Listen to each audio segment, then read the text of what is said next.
नित्यानंदकरी वराभयकरी सौंदर्यरत्नाकरी निर्धूताकिल घोर पावनकरी प्रत्यक्ष माहेश्वरी प्रालेयाचलवंश पावनकरी काशीपुराधीश्वरी भिक्षां देहि कृपावलंबनकरी मातान्नपूर्णेश्वरी नानारत्न विचित्रभूषणकरी हेमांबराडंबरी పరమ పవిత్రమైన మహిమాన్వితమైన జ్యోతిర్లింగ క్షేత్రం శక్తిపీఠమైన కాశీ విశ్వనాథుని సన్నిధిలో మనం ఉన్నాము. అందులో విశేషంగా కేదారఖండంలోని గంగా నది తీరానికి సమీపంలో కేదారేశ్వరుని సన్నిధిలో మనం ఈ సోనార్పుర ప్రాంతంలో బ్రహ్మస్వ భవనం ట్రస్ట్ ఆ ప్రాంగణంలో ఉన్నాము. మా గురుదేవులైనటువంటి బ్రహ్మానంద తీర్థస్వామి వారు పూర్వాశ్రమంలో వారు మాడుగుల మాణిక్య సోమయాజులు గారు వారి సంకల్పానుసారం ఈ బ్రహ్మస్వ భవనం అనే ట్రస్టు ఏర్పాటు చేసి ఈ 450 గజాల ఈ స్థలంలో 5 అంతస్తుల భవనంతో సదాచార సంపన్నుల కోసం ఈ బ్రహ్మస్వ భవన నిర్మాణం ఆరంభమైంది. పరమపూజ్యులు దక్షిణాంనాయ శృంగేరి శారదాపీఠం జగద్గురువులైన విధుశేఖర భారతీ స్వామి వారి కర కమలములచే శిలాన్యాసం చేసుకుని వారి మొదటి భిక్షాపాత్ నుంచి ఇచ్చినటువంటి విరాళం ద్వారా ఈ నిర్మాణం మొదలైంది. 5 అంతస్తుల్లో 5 కోట్లతో ఈ భవన నిర్మాణం జరగబోతోంది. ఇప్పుడు మొదటి అంతస్తు స్లాబ్ రేపు జరగబోతోంది. అనుకోకుండా మాకు విశ్వనాథుని రూపంలో తెలుగునాట విఖ్యాతులు చాలా గొప్ప సంస్కృతాంధ్ర పండితులు సంగీత విద్వాంసులే కాకుండా పరమ భాగవతోత్తములు ఆదిభట్ల నారాయణదాసు గారు హరికథా పితామహుల యొక్క శిష్యులు వారు తెలుగునాట సనాతన ధర్మాన్ని హరికథా రూపంలో ధర్మాన్ని పరివ్యాప్తం చేస్తున్నటువంటి పరమ భాగవతోత్తములు శ్రీ ముప్పవరపు సింహాచల శాస్త్రి గారు అనుకోకుండా మాకు గంగా నదీ తీరంలో వారు మాకు దర్శనమిచ్చారు. వారిని గతంలో కూడా ఇక్కడ గంగా పుష్కరాల సమయంలో ఈ ప్రాంగణానికి విచ్చేసి ఆ ఉత్సవాల్లో కూడా వారు విశేషమైనటువంటి అనుగ్రహాన్ని చూపించారు, అనుగ్రహ భాషణం చేశారు. ఇప్పుడు కూడా ఈ బ్రహ్మస్వ భవనానికి మేము వారిని వాళ్ళ అతిథిగా వారిని ఆహ్వానించాము. వారు ఈ భవన నిర్మాణం గురించి కొన్ని విషయాలు చెప్పి అనేక మంది ప్రపంచవ్యాప్తంగా ధార్మికులందరూ కూడా ఈ బ్రహ్మస్వ భవన నిర్మాణంలో భాగస్వాములు అయ్యేలా గురువు గారి యొక్క మాటల ద్వారా ప్రేరణ కలిగించాల్సిందిగా సవినయంగా సప్రమేయంగా ప్రార్థిస్తూ ఉన్నా. శ్రీ శాస్త్రి గారు. విశ్వేశం మాధవం దుండిం దండపాణించ భైరవం వందే కాశీ గుహాం గంగాం భవానీం మణికర్ణికాం అని పెద్దలు చెప్తారు. మహాత్ముల యొక్క సదాలోచనతో ఈ వ్యవస్థ రూపుదిద్దుకున్నది. బ్రహ్మశ్రీ మానుగుల మాణిక్య సోమయాజులు గారి యొక్క దివ్య సంకల్పానికి నిదర్శనంగా కాశీక్షేత్రంలో విశ్వనాథుడి యొక్క దివ్య సమీపంలో ఈ బ్రహ్మస్వ భవనాన్ని నిర్మాణం చెయ్యాలి అనేటువంటి ఒక ఆలోచన రావటమే ఇది విశ్వనాథ సంకల్పం. ఆచార ప్రభవో ధర్మ ధర్మస్య ప్రభురచ్యుత అని చెప్తున్నది భారతం.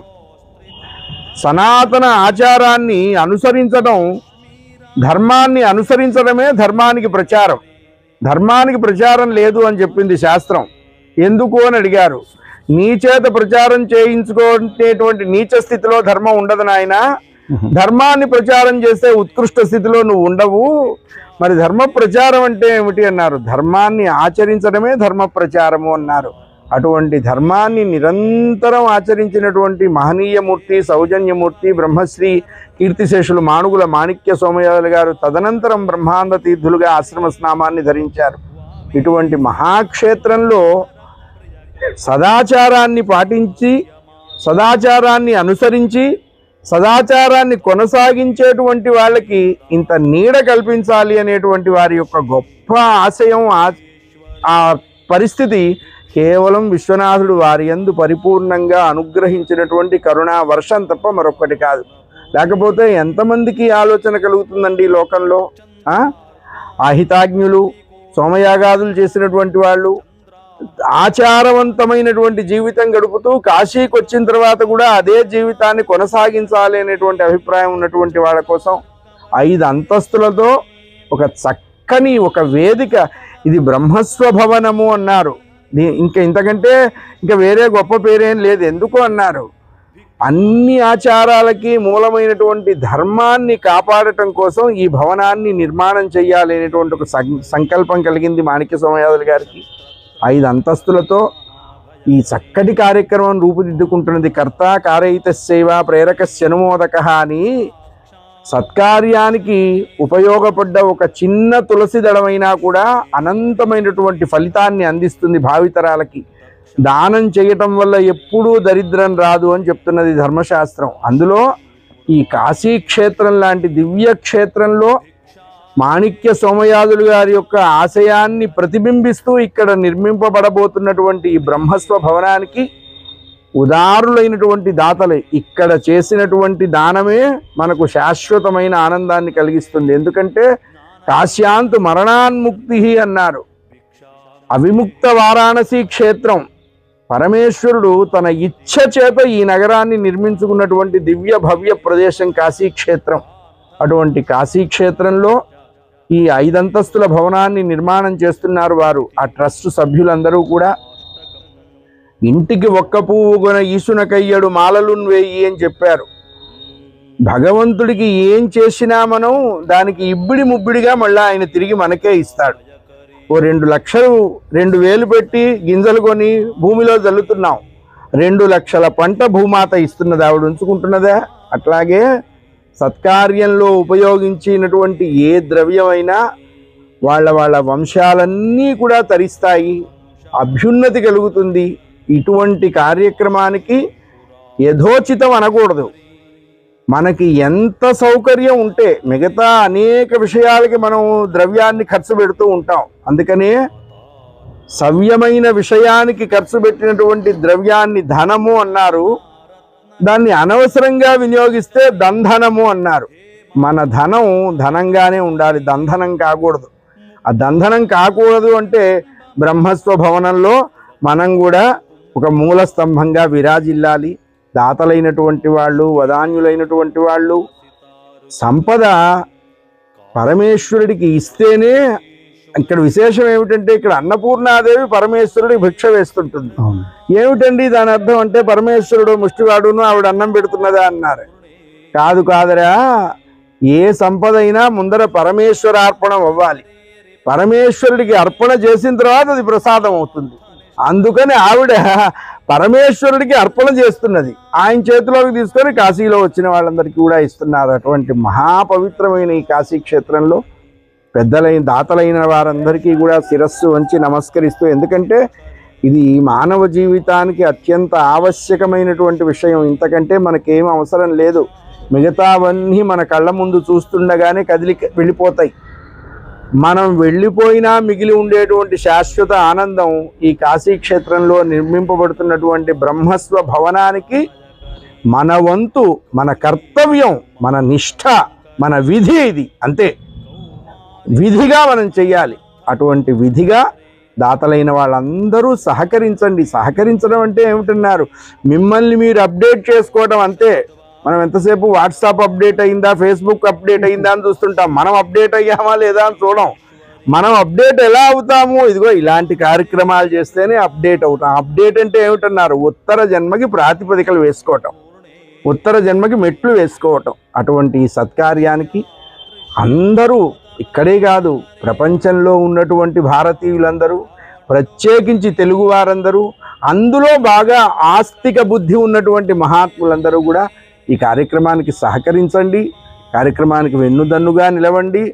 ఇక్కడ ఇచ్చినటువంటి ప్రతి ఒక్క పైసా మీకు అఖండమైనటువంటి ఆయుర ఆరోగ్య ఐశ్వర్యాలన్నీ పరమేశ్వరుడు మీకు గంగ ఎలా జల జల జల జల పారుతూ ఉంటుందో మీ ఇంట్లో అటువంటి శుభములన్నీ పరమేశ్వరుడు అలా అనుగ్రహిస్తాడు అని వేరుకుంటూ ఈ కార్యక్రమాన్ని సుసంపన్నం చేద్దాం.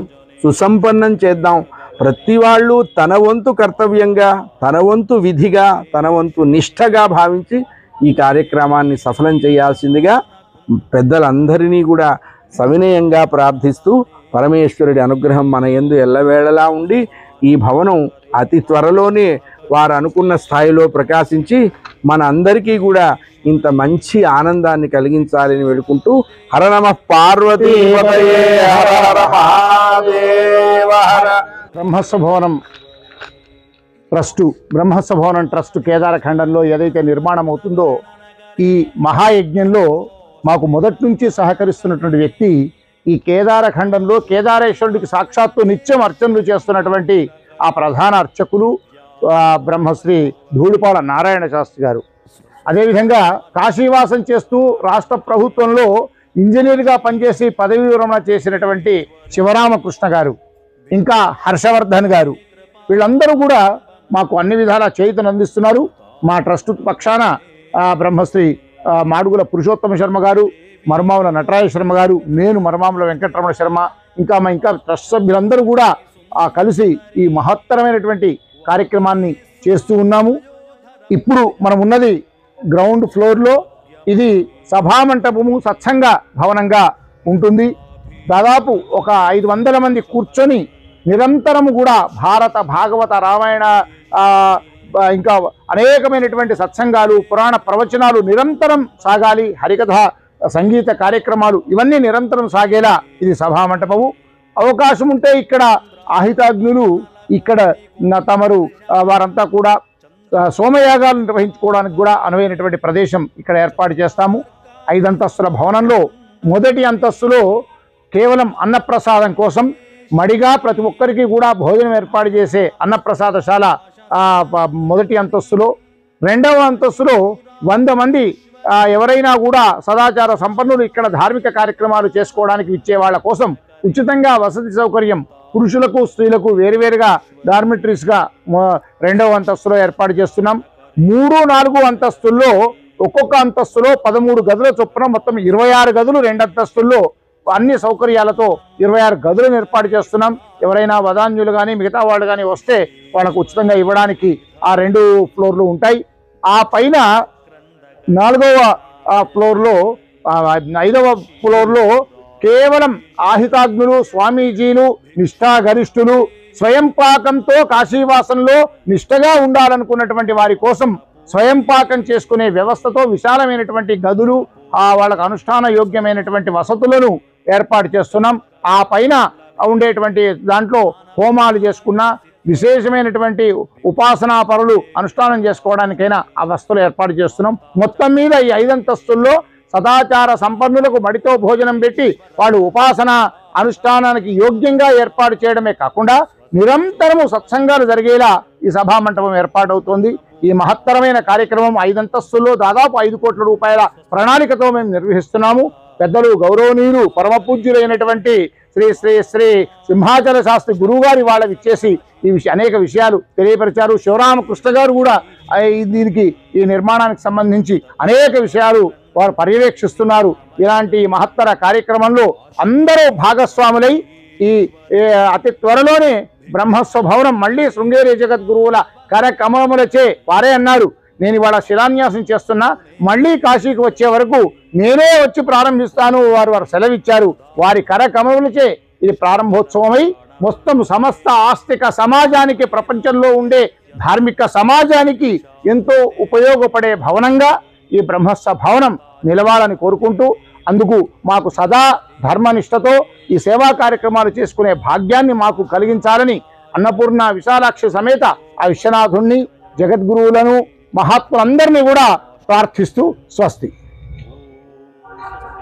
ఒక్కసారి వీడియో